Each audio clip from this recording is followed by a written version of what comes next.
Politik Indonesia selalu saja seru untuk dibicarakan. Terkadang polemiknya tak masuk nalar.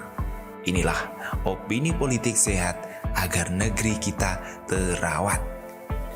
Pada 6 Januari, Densus 88 Anti Teror Polri menangkap 21 terduga teroris. 2 di antaranya tewas karena kontak senjata dan 1 lainnya terluka karena tembakan. Berita ini kembali mencuat karena 19 di antara terduga teroris itu dipindahkan ke Mabes Polri guna menyelidikkan lebih lanjut. Ditambah lagi, beredarnya video pengakuan salah satu terduga teroris yang menyebut bahwa nama Munarman di media sosial semakin membuat kabar ini semakin mencuat di publik. Menurut pengakuan terduga teroris itu, yang juga anggota FPI ini, mereka ditangkap karena berkaitan dengan ISIS yang dipimpin oleh Abu Bakar al-Baghdadi di tahun 2015. Dia juga mengkonfirmasi bahwa Munarman hadir pada pembaiatan itu bersama dengan 100 orang anggota FPI lainnya.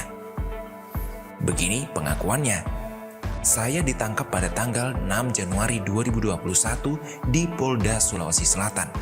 Adapun saya ditahan atau ditangkap di kantor polisi Polda Sulawesi Selatan karena berbaiat kepada Daulatul Islam yang dipimpin oleh Abu Bakar al-Baghdadi. Saat deklarasi FPI mendukung Daulatul Islam pada Januari 2015. Saya berbaiat dihadiri oleh Munarman selaku pengurus FPI Pusat pada saat itu, Ustadz Fauzan dan juga Ustadz Basri yang memimpin baiat saat itu. Dan setelah berbaiat, saya pernah mengikuti taklim rutin FPI di Jalan Sungai Limboto sebanyak 3 kali. Yang mengisi acara saat itu adalah Ustadz Agus dan Abdurrahman selaku pemimpin dan panglima FPI di kota Makassar. Sebenarnya, kabar terlibat Munarman pada saat pembaiatan ke ISIS ini sudah beredar sejak lama. Bukan hanya kabar tidak jelas atau sangkaan saja.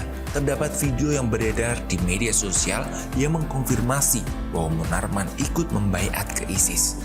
Jadi pengakuan simpatisan FPI ini hanya sebagai konfirmasi yang valid atau video Munarman berbaiat ke ISIS itu benar. Memang awal-awal kemunculan ISIS bukan hanya Munarman yang mendukung. Imam Jumbo FPI, Rizik Syihab juga secara terang-terangan menyatakan dukungannya kepada ISIS pada saat demo menuntut Densus 88 dibubarkan.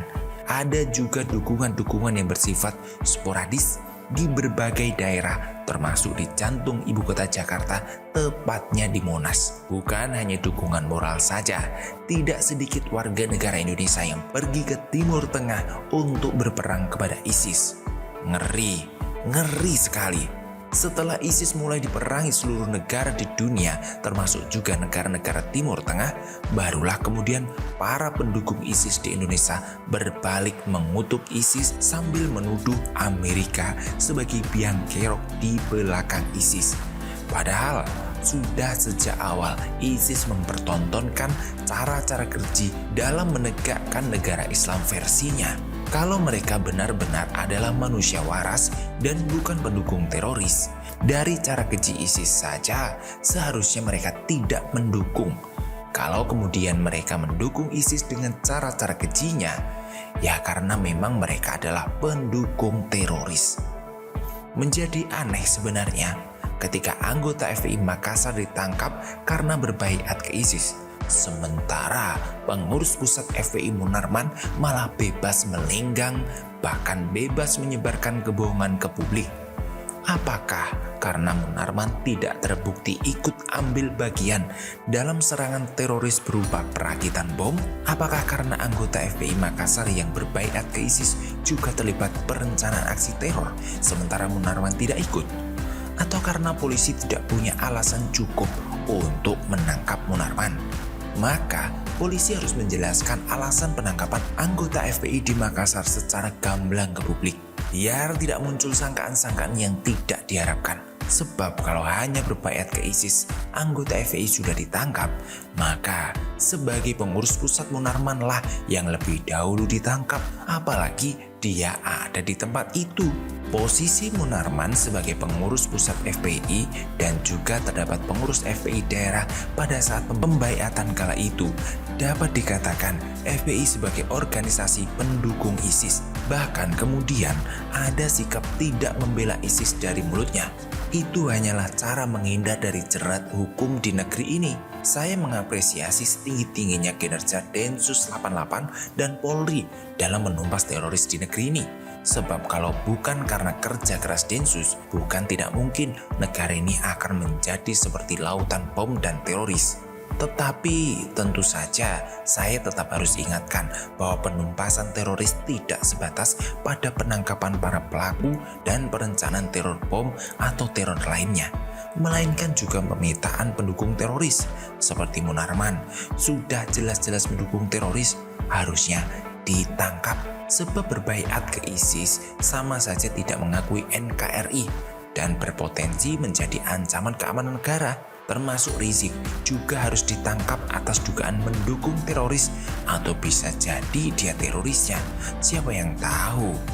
Menurut saya, profil simpatisan dan pendukung teroris ini akan menjadi kunci penangkapan teroris. Profil itu dapat diawali dari pengawasan terhadap pandangan ideologinya, seruan khotbah atau media sosialnya, dan tingkah laku kesehariannya. Ini dapat dilakukan sebagai peringatan atau ultimatum dan pencegahan terhadap siapa saja yang berpotensi terlibat terorisme dari latar belakang apapun. Opini ini ditulis oleh Murah Sibudan. Sekian, sampai